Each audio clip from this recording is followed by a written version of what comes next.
ప్రభుత్వం ఎలాగుందంటే అబద్ధాల జోరు, ప్రజలు బేజారు.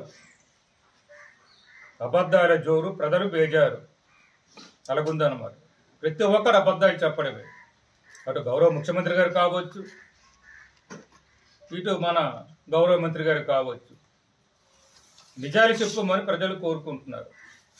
జరగచ్చో జరగకపోవచ్చు, నేను చెప్పడానికి ఏమవుతుంది అసలేదు, నిజాలు మాట్లాడితే ఏమవుతుంది అంటాను నేను అసలేదు.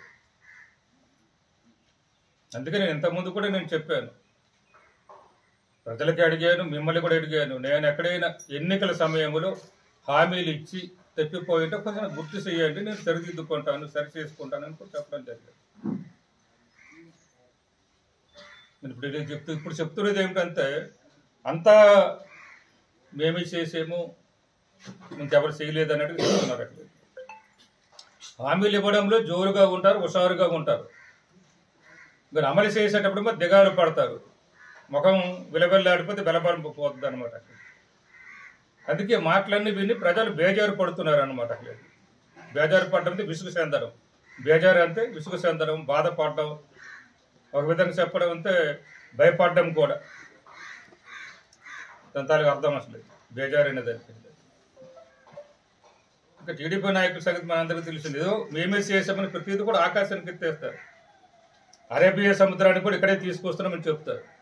ఇదిగో అరేబియా సముద్రం అక్కడే లేదు, సాలూరులోనే ఉంది. ఇది అరేబియా సముద్రం ఎక్కడే లేదు, విజయవాడలో నుండి చెప్తారు. అసలేదు అంత అరేబియా సముద్రాన్ని కూడా తీసుకొచ్చేస్తారు. అసలేదు అలా ఉంటుంది అనమాట వాళ్ళ తాలూగా ఇదంతా కూడా. అసలేదు అలాగే సూర్యుడు వెలుగుతున్నాడంటే మేమే కారణము, చంద్రుడు చీకట్లు తొలగిస్తున్నాడంటే మేమే కారణము, మా వల్లే వారికి వెలుగు వచ్చిందనే ఆలోచనలు చెప్తుంటారు మాట్లాడిన కూడా. సూర్యుడికి వెలుతురు మా వల్లే వచ్చింది, చంద్రుడు చీకట్ని తొలగిస్తున్నట్టు మా వల్లే వచ్చింది, మా నుంచే వచ్చింది అన్నట్టుగా చెప్తారు. అంత విధంగా గొప్పలు చెప్పుకుంటారు. నేనే గొప్ప, నా అంతటి వారు లేరు, అన్నీ నేనే చేశాను, ఇంకా ఎవరూ చేయలేదు అని. జర్మనీలో గోబెల్స్ ఉండేవారు. గిరిజనుల హామీ గురించి మాట్లాడాను. ఎందుకంటే గిరిజనుల హామీ గురించి ముఖ్యమంత్రి గారు చెప్పారు. అదే నియోజకవర్గంలో, పాడేరు నియోజకవర్గంలో చెప్పారు, అరకు నియోజకవర్గంలో చెప్పారు ఆయన ముఖ్యమంత్రి కాకముందు. ఇక్కడికి వచ్చి లోకేష్ గారు చెప్పారు, సంజయ్ రాణి గారు చెప్పారు జీవన త్రీ గురించి. మొత్తం మన జిల్లాలో 4 నియోజకవర్గాలు తిరిగి కూడా లోకేష్ గారు చెప్పారు జీవన త్రీ ఇస్తామని. దాని సంగతి తేల్చండి, ఎప్పుడు ఇస్తారో అని అడిగితే ఇవి ఏదో మాట్లాడతారు. అట్లా గత ఆదివాసీ దినోత్సవం కూడా విజయవాడలో నిర్వహించాం. ఆ రోజు కూడా మంత్రి గారు చెప్పారు, ముఖ్యమంత్రి గారు చెప్పారు జీవో నంబర్ 3 మేము అమలు చేస్తామని చెప్పారు. అది ఏమైంది? 100% రిజర్వేషన్ ఎప్పుడు ఇస్తారు గిరిజనులకి అంటే కోపం వస్తుంది మంత్రి గారు. మీరు చెప్పింది మేము ఏమీ కొత్తగా అడగలేదు, గిరిజనులు ఎప్పుడు ఏమి అడిగారా? అప్పుడు అధికారంలో ఉన్న జగన్మోహన్ రెడ్డి గారు అడిగితే జగన్మోహన్ రెడ్డికి అడగాలి.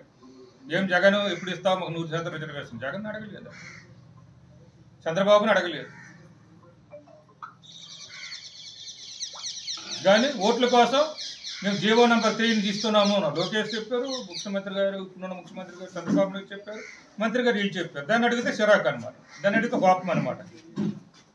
అలాగే గిరిజన గ్రామాలు, షెడ్యూల్డ్ గ్రామాలు చేస్తామని చెప్పారు. పార్టీ చెప్పింది. సంజయ్ రాణి గారు జగ్గుదర వలస అక్కడ హామీలు ఇచ్చారు, జీవో నంబర్ 3ను షెడ్యూల్డ్ గ్రామాలు కూడా ఇచ్చి వచ్చారు. అట్లేదు వాళ్ళు అక్కడ 1000 రోజులు 300 రోజులు చేశారు, ఇచ్చారు. దాన్ని అడగకూడదు అనమాట. అంత హామీలను గుర్తు చేయకూడదు అనమాట. అట్లేదు వాళ్ళకి స్పెషల్ డిఎస్, ఇది కాదు స్పెషల్ డిఎస్ అని చెప్పారు. ఇవన్నీ మేము చెప్పినవి కాదు, ఇవన్నీ గిరిజన సంఘాలు అడుగుతున్నవే. ఇవో గిరిజన సంఘాలు అడుగుతున్నవే. నాకు ఇది ఇచ్చినవి ఒక్కో నాకు ఒకటే, కానీ గిరిజన సంఘాలు ఏమి అడుగుతున్నావో ఒక గిరిజనుడిగా, గిరిజన ఎమ్మెల్యేగా, గిరిజన మాజీ ఎమ్మెల్యేగా అడిగే బాధ్యత మా ఉంది. ఇవన్నీ గిరిజన సంఘాలు అడుగుతున్నాయి, నేను చెప్పింది కాదు, అడుగుతున్నది కాదు. ఇంకో గిరిజన సంఘాలు నడపడానికి ఒక కమిటీని కూడా వేసుకున్నారు జీవో నంబర్ 3 మీద. ఇదంతా కమిటీని కూడా వేసుకున్నారు స్టేట్లో. ఇది గిరిజన సంఘాలు అడుగుతున్నవాళ్ళు, నేను కాదు అసలు. వాళ్ళు అడిగిన మాటలే నేను చెప్పాను. చెప్తే మరి మంత్రి గారి కోపం వస్తుంది. అసలు చంద్రబాబు గారిని అడుగుతారు, చంద్రబాబు గారే చెప్పారు, ఆయన అడుగుతున్నాం. అసలేదు మీరు అడిగితే మీకు జవాబు మీ దగ్గర ఉంటే చెప్పగలగాలి, చిరాకు పడితే కుదరదు కదా. అసలేదు జీవో నంబర్ 3 గురించి ముఖ్యమంత్రి గారు ఏమన్నారు మీరు ఉంటారు, జీవో నంబర్ 3 జగన్ వల్లే రాలేదన్నారు. జగన్ వల్ల ఎలా రాలేదు? మీరు చెప్పండి.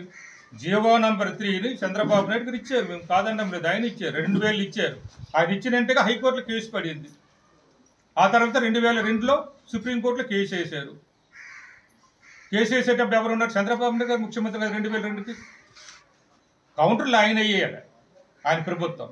ఆర్గ్యుమెంట్స్ ఆయన ప్రభుత్వం చెప్పించారు. 2002లో వేశారు కాబట్టి 2003, 2004 వరకు ఆయన ముఖ్యమంత్రి. కౌంటర్లు ఆయన అయ్యారు, ఆర్గ్యుమెంట్స్ ఆయన వేయించలేదు. తర్వాత అయిపోయింది. 2014 నుంచి 19 వరకు చంద్రబాబు నాయుడు గారు ముఖ్యమంత్రి. కొన్ని అప్పుడైనా కౌంటర్లు వేయాలి కదా సుప్రీంకోర్టులో, జీవో నంబర్ 3కి సంబంధించి మంచి ఆర్గ్యుమెంట్లు చెప్పించాలి కదా. అలా కాకుండా 2019లో జూన్ నెలలో జగన్ ముఖ్యమంత్రి, జగన్ తప్పు అంటాడు, జగన్ వల్లే రాలేదు అంటాడు. జగన్ ముఖ్యమంత్రి అయ్యి 11 నెలలు కాకముందే పోయి కొట్టేసింది. దానికి బాధ్యత చంద్రబాబు నాయుడు టీడీపీ ప్రభుత్వం వహించాలి తప్ప జగన్కి ఏంటి సంబంధం?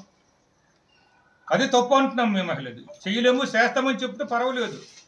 నేను ఈ రోజు అమలు చేసామని చెప్పలేదు. ఈ రోజు కాదు, వారం రోజులు చేస్తాం, 10 రోజులు చేస్తాం, నెల రోజులు చేస్తాం, 2 నెలలు చేస్తాం, చేయమని చెప్పు. జగన్తో తప్పుని ఎలాగంటారు? వైసీపీ ప్రభుత్వం తప్పుని ఎలాగంటారు అంటున్నాను నేను. ఇండియా పాకిస్తాన్ తాజా అప్డేట్స్ కోసం డౌన్లోడ్ చేసుకోండి RTV లైవ్ యాప్.